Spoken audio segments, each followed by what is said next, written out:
2007년 2월 21일은 아침, 남호주 포트 엘리엇 항구 마을에서 한 여성이 산책을 하던 중 갑자기 바다 위에 떠있는 사람의 형체를 발견했다. 처음에는 누군가 아침 수영을 하고 있다고 생각했지만 당시 바닷물은 꽤 차가웠다. 그러나 좀 더 가까이서 바라보니 무언가 이상했다. 그 사람은 수영을 하는 것이 아니라 그저 물 위에 떠서 움직이지 않고 있었다. 불안감이 엄습한 그녀는 급히 다가갔고 곧 그 사람이 의식을 잃은 상태라는 것을 깨달았다. 그녀는 신속하게 구조대를 불렀고 얼마 지나지 않아 구조팀이 현장에 도착했다. 그들은 즉시 그 사람을 물에서 끌어올렸지만 안타깝게도 피해자는 익사로 인해 이미 숨을 거둔 상태였다. 피해자는 14에서 16세 정도로 보이는 젊은 백인 소녀였다. 경찰은 그녀의 신원을 확인할 수 있는 어떠한 신분증이나 개인 소지품도 발견하지 못했다. 사건이 조사되는 동안 경찰은 약 880km 떨어진 다른 지역에서 온 수상한 신고를 접수하게 되었다. 작은 마을 스터링에서 한 어머니가 딸이 전날 밤 친구와 놀러 나간 후 집에 돌아오지 않았다며 실종 신고를 했다.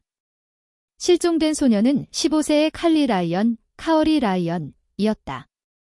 사건이 발생한 날, 칼리와 그녀의 어머니 소니어는 평소처럼 함께 쇼핑을 하고 대화를 나누며 즐거운 하루를 보냈다.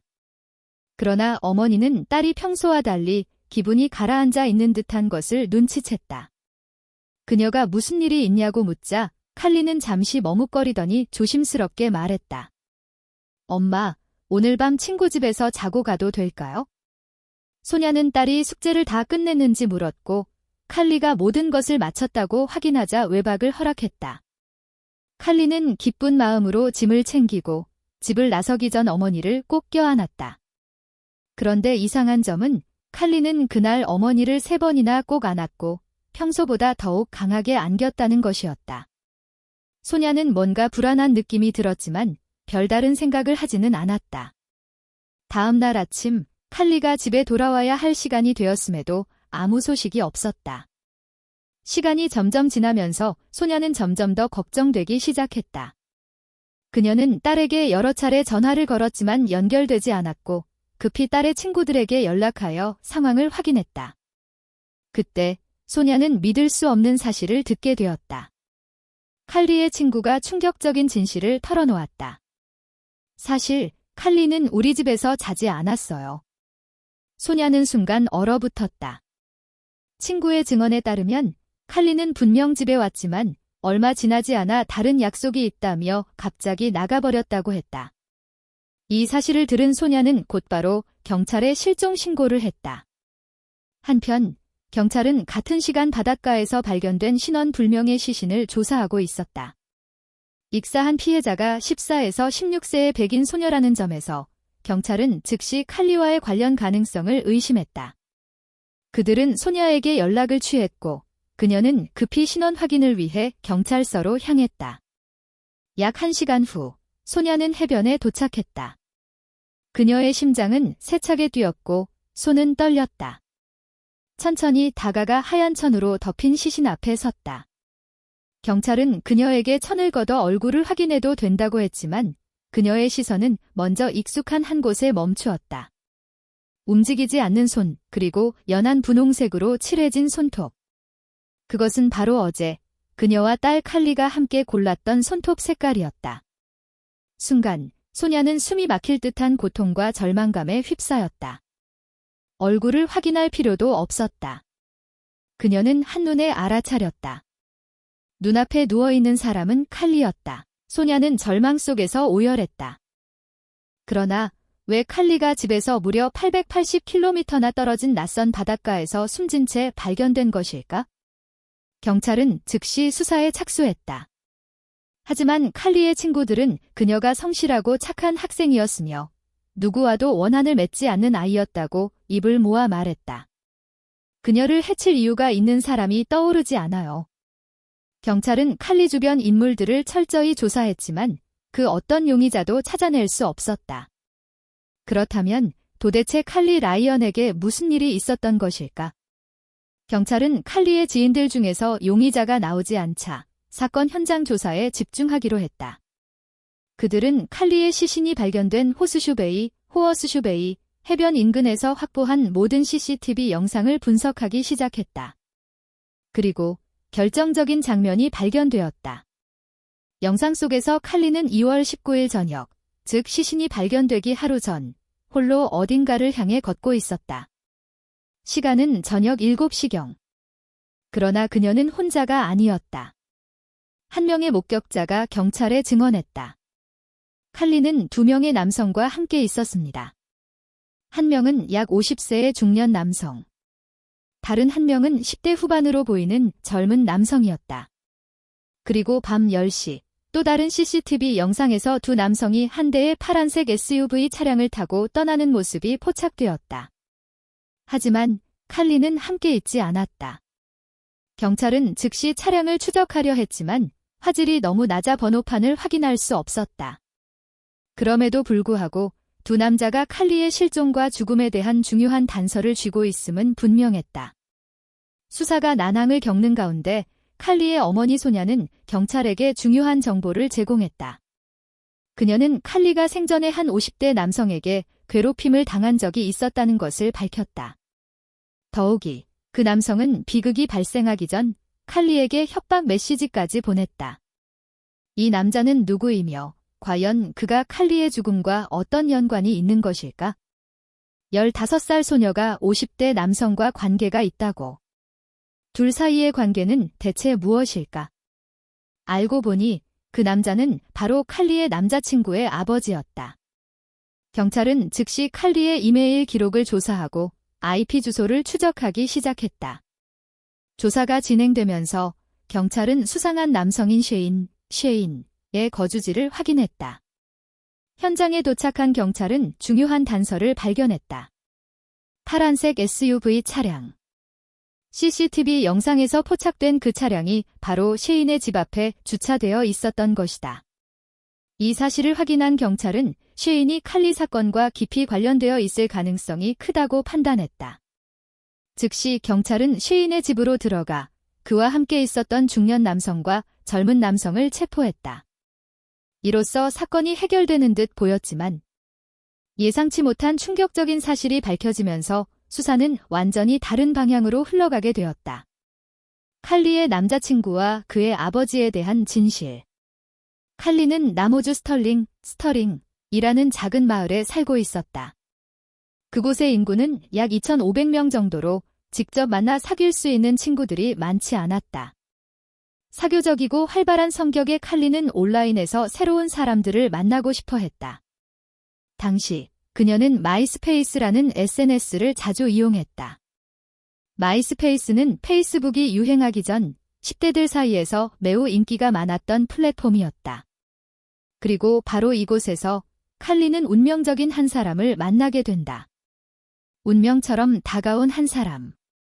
사춘기에 접어든 칼리는 자신만의 개성을 찾고 싶어 했다. 특히 그녀는 강렬한 비트와 에너지가 넘치는 하드코어 록 음악을 좋아했다. 자신의 스타일을 표현하기 위해 그녀는 항상 진한 메이크업을 하고 어두운 톤의 아이섀도우로 신비로운 분위기를 연출했다. 그리고 그런 모습의 셀카를 찍어 SNS에 올리며 자신을 당당하게 표현했다. 그러던 어느 날 마이스페이스를 사용하던 칼리는 자신과 똑같은 음악과 패션을 좋아하는 한 남성을 우연히 만나게 되었다. 그의 이름은 브랜던 케인, 18세. 호주 멜번에 살고 있었다. 그는 칼리에게 자신이 미국 텍사스에서 태어났지만 어릴 때 호주로 입양되어 자랐다고 말했다. 그 이야기를 들은 순간 칼리는 크게 감동했다. 세상에 텍사스에서 태어나 멜버른에서 자란 남자라니. 칼리는 한 번도 자신이 사는 작은 마을을 벗어난 적이 없었기 때문에 도시 출신인 브랜든에게 강한 매력을 느꼈다. 둘은 대화를 나눌수록 공통점이 많다는 것을 깨달았다. 같은 장르의 음악을 좋아하고 비슷한 패션 스타일을 즐기며 삶에 대한 생각마저 비슷했다. 칼리는 점점 브랜든에게 빠져들었고 마이스페이스에서 시작된 이 인연은 운명과도 같다고 믿게 되었다. 그때부터 두 사람은 매일 대화를 나누기 시작했다. 문자 메시지를 주고받으며 칼리는 브랜든과 특별한 연결고리를 느꼈다. 시간이 흐를수록 칼리는 한 번도 실제로 만나본 적 없는 이 소년의 사랑에 빠지게 되었다. 그들의 관계는 마이스페이스에서만 머무르지 않았다. 핸드폰 문자와 이메일을 주고받으며 점점 더 가까워졌다. 소냐의 불안감. 칼리의 어머니 소냐도 브랜든의 존재를 알고 있었다. 그러나 딸이 온라인 친구와 아무리 친해졌다고 해도 그가 믿을 만한 사람인지 확인하고 싶었다. 그래서 그녀는 칼리에게 물었다. 브랜든의 보호자와 직접 통화할 수 있을까? 아무리 온라인 친구라고 해도 칼리와 너무 친해진 만큼 그가 안전한 사람인지 알고 싶었기 때문이다. 칼리는 고민 끝에 허락했고 소냐는 브랜든의 아버지 셰인과 전화 통화를 하게 되었다. 셰인과의 첫 만남. 셰인은 전화에서 매우 친절하고 예의 바른 어른처럼 보였다. 그의 태도는 신중하고 정중했으며 그 덕분에 소냐는 조금 안심할 수 있었다. 딸이 온라인에서 친구를 사귀는 것이 오히려 밖에서 아무나 만나는 것보다 더 안전할 수도 있겠어. 그녀는 그렇게 생각하기 시작했다. 운명적인 15번째 생일. 2007년 1월. 칼리는 곧 다가올 15번째 생일을 설레며 기다리고 있었다. 그런데 올해는 더욱 특별한 이유가 있었다. 브랜든이 직접 생일 파티에 참석하겠다고 약속했기 때문이었다. 드디어 브랜든을 직접 만날 수 있어. 칼리는 들뜬 마음으로 생일을 손꼽아 기다렸다. 그러나 생일을 바로 앞둔 날, 브랜든에게서 충격적인 소식이 전해졌다. 미안해, 가족 일이 생겨서 미국으로 돌아가야 할 것 같아. 칼리는 크게 실망했다. 하지만 브랜든은 대신 별표 특별한 생일 선물을 준비했다고 말했다. 그리고 그 선물을 직접 전달하기 위해 자신의 아버지 셰인이 대신 방문할 것이라고 했다. 소냐의 의심. 우연인지. 마침 셰인도 칼리가 사는 지역으로 출장을 가게 되었다. 하지만 소냐는 불안감을 느끼기 시작했다. 왜 50대 남성이 10대 소년의 생일 파티에 직접 가려고 하는 걸까? 그녀는 이해할 수 없었다. 그래서 그녀는 신중하게 제안했다. 셰인과 먼저 직접 만나봐도 될까요? 그러자 셰인은 망설임 없이 흔쾌히 수락했다. 셰인과의 첫 대면. 생일 며칠 전. 소냐와 셰인은 카페에서 처음 만났다. 그는 깔끔한 차림에 회사 로고가 새겨진 폴로 셔츠를 입고 있었다. 언뜻 보기에는 평범한 직장인 같은 모습이었다. 그럼에도 불구하고 소냐는 여전히 경계심을 놓지 않았다. 그녀의 신중한 태도를 눈치챈 셰인은 갑자기 자신의 직원 신분증을 꺼내 그녀에게 보여주었다. 저는 여기서 일하고 있습니다. 이게 제 신분증이에요. 이 말을 듣고 나서야 소냐는 조금 안심할 수 있었다. 겉보기에는 정상적인 직장인처럼 보였고 안정적인 직업을 가진 사람 같았다. 그렇게 두 사람의 대화는 점점 더 편안한 분위기로 흘러갔다. 셰인의 수상한 부탁. 그러던 중 셰인이 갑자기 한 가지 문제를 언급했다. 출장 기간 동안 머물 곳을 아직 찾지 못했습니다. 순간 소냐는 망설였다. 그러나 이미 분위기가 너무 부드러워졌고 그녀는 무례하게 거절하기 어려운 상황이었다. 그래서 그녀는 결국 평생 후회할 결정을 내리고 말았다. 아직 숙소를 못 구하셨다면 저희 집에서 지내셔도 돼요? 셰인의 첫 방문. 결국 셰인은 소냐의 집에서 머물게 되었다. 집에 도착한 후 셰인은 처음으로 칼리와 직접 만났다. 그는 상냥한 태도로 칼리에게 인사했고 이후 가방에서 선물 하나를 꺼내며 말했다. 브랜든이 칼리 생일 선물로 준비한 거야? 칼리는 기대하는 마음으로 상자를 열었지만 모두가 충격을 받았다. 상자 안에는 간호사 코스프레 의상이 들어 있었다. 이게 뭐야? 모두가 황당하고 불편한 분위기에 휩싸였다. 특히 어른 남성이 어린 소녀에게 이런 선물을 준다는 것 자체가 극도로 부적절한 행동이었다. 소녀는 강한 위화감을 느꼈지만 명확한 증거 없이 의심만으로 그를 내쫓을 수는 없었다. 점점 수상해지는 쉐인의 행동. 이튿날, 쉐인은 분위기를 바꾸려는 듯 칼리에게 또 다른 선물을 주고 싶다고 했다. 오늘 쇼핑을 같이 가자. 내가 너에게 선물을 사줄게. 그렇게 쉐인은 칼리를 데리고 시내로 나갔다. 이날, 쉐인은 칼리에게 총 200호주 달러, 약 20만 원, 어치의 선물을 사주었다. 그런데 소녀가 영수증을 확인해 보니 구매한 품목에는 속옷까지 포함되어 있었다. 이건 너무 이상했다. 그러나 소녀는 당장 증거가 없었기 때문에 그저 마음 한구석에 불안함을 품을 수밖에 없었다. 불안한 생일 파티. 2007년 1월 26일. 드디어 칼리의 15번째 생일 파티가 열렸다. 많은 친구들이 참석했고 모두가 즐거운 시간을 보냈다.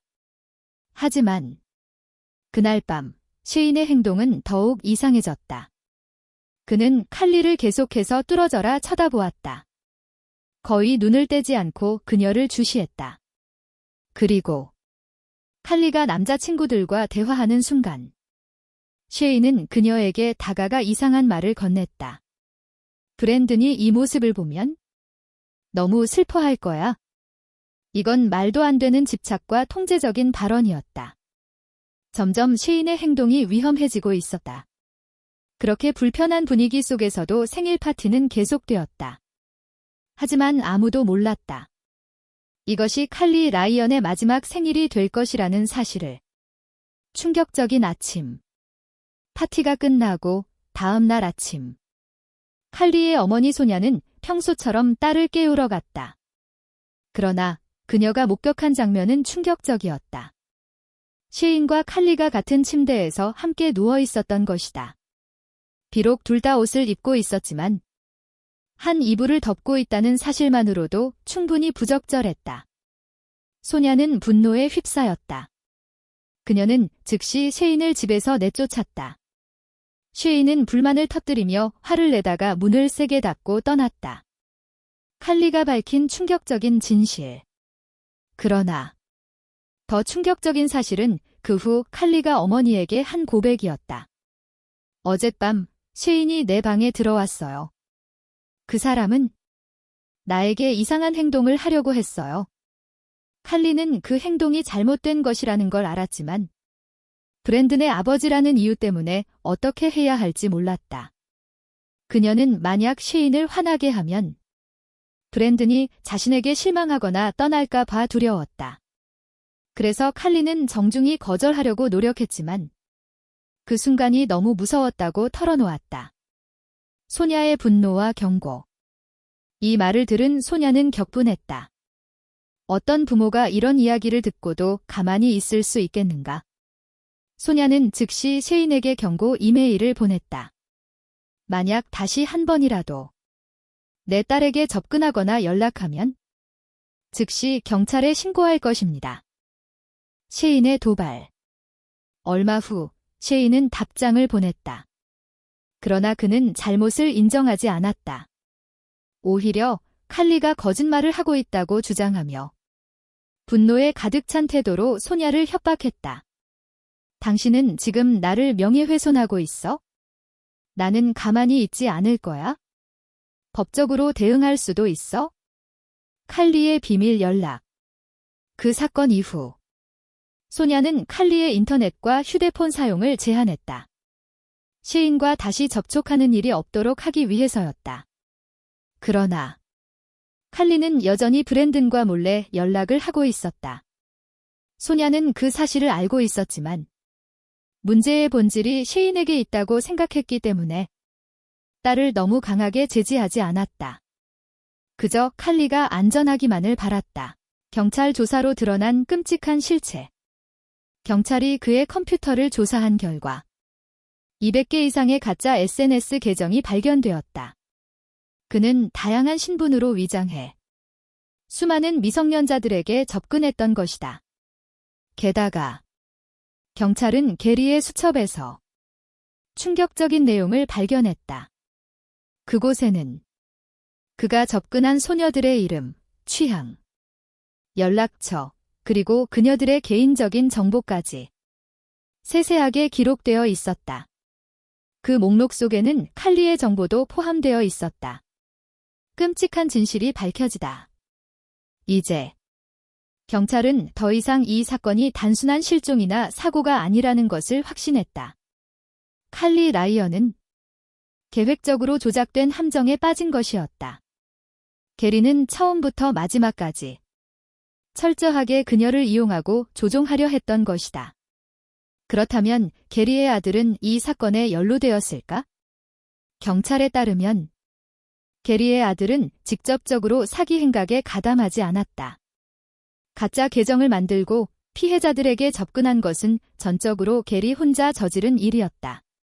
그러나 수상한 정황이 발견되다. 칼리가 실종된 당일, 게리는 아들을 데리고 그녀를 만나러 갔다. 조사 결과, 경찰은 게리가 자신의 아들에게 브랜든 역할을 하도록 시켰다는 사실을 밝혀냈다.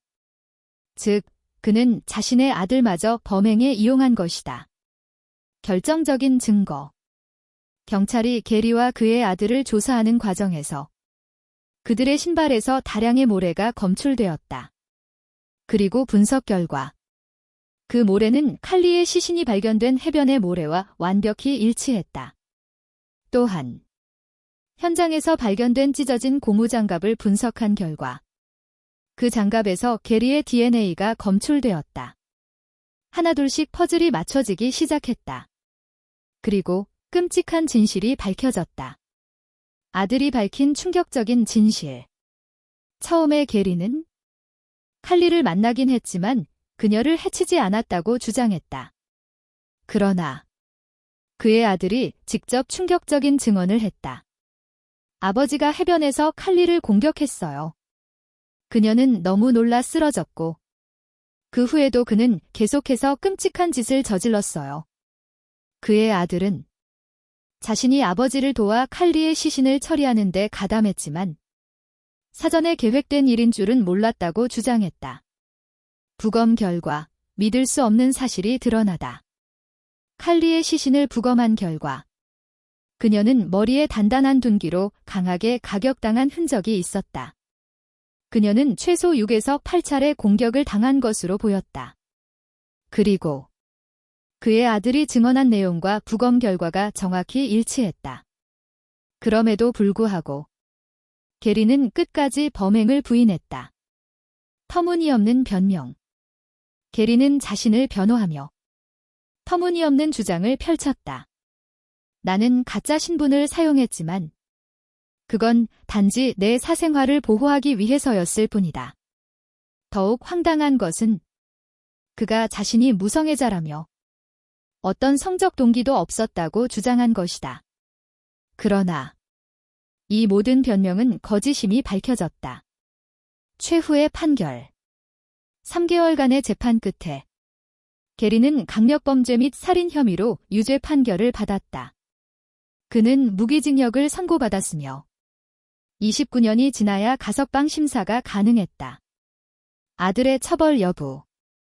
하지만 게리의 아들에 대한 법적 처벌 여부를 두고 여론이 크게 분열되었다. 일부는 아들이 범죄에 가담한 만큼 처벌받아야 한다. 라고 주장했다. 반면 다른 일부는 그는 아버지에게 이용당한 피해자일 뿐이다. 라고 주장했다. 결국 법원은 그가 미성년자였다는 점과 자백이 수사에 중요한 역할을 했다는 점을 고려해 무죄 판결을 내렸다. 끝내 밝혀지지 않은 동기. 게리는 끝까지 자신의 범행을 인정하지 않았다. 그렇기 때문에 그가 왜 칼리를 표적으로 삼았는지 진짜 동기는 끝내 밝혀지지 않았다. 하지만 경찰은 처음부터 그가 칼리를 악의적으로 노렸을 가능성이 높다고 보고 있다. 너무나 가슴 아픈 사건. 이 사건은 그 누구도 쉽게 잊을 수 없는 비극적인 사건으로 남았다. 무엇보다도 칼리의 어머니 소냐는 끝까지 딸을 보호하려 했지만 결국 이 끔찍한 일을 막을 수 없었다. 이것이야말로 가장 가슴 아픈 사실이었다.